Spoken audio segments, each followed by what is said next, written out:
ખૂબ સાચી વાત. આજે હમણાં જ વાત કરતા હતા મનીષભાઈ ને આપે બી જે વાત કરી કે રાજ્યની અંદર જાણે ગુનાખોરી ગુના આજે જ બનતા થયા અને આજે જ બધું થતું.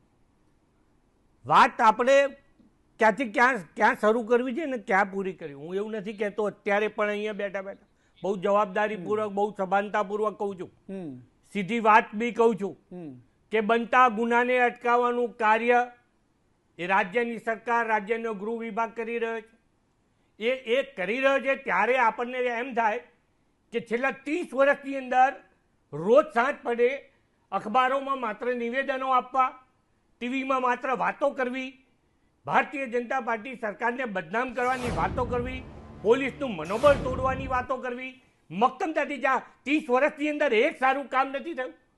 30 વર્ષની અંદર લોકો ભરોસો કેમ રાખે છે? તો ભરોસો એટલા માટે રાખે છે કે ભૂતકાળની અંદર આ શહેરોના નામ કોના નામે ઓળખાતા હતા એ બધી લાંબી બાબતોની અંદર નથી પડવું.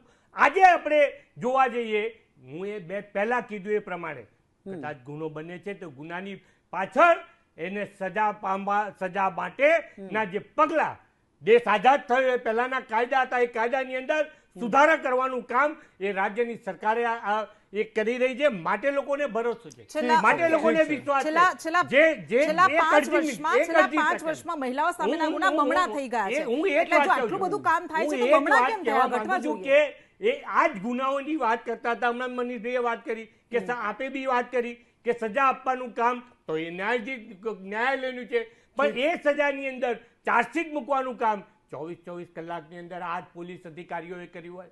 3 દિવસની અંદર ડર નથી રહ્યો ભૂષણભાઈ, ડર નથી પોલીસ અધિકારીઓ પાસે લાયા હોય. આપની પાસે આવીશું કોલર જોડાયા છે પોરબંદરથી. ભૂષણભાઈ તમારી વાત જારી રહેશે. મક્કમતા તોડવા. જી ભૂષણભાઈ તમારી પાસે આવું છું. તમારી પાસે આવું છું.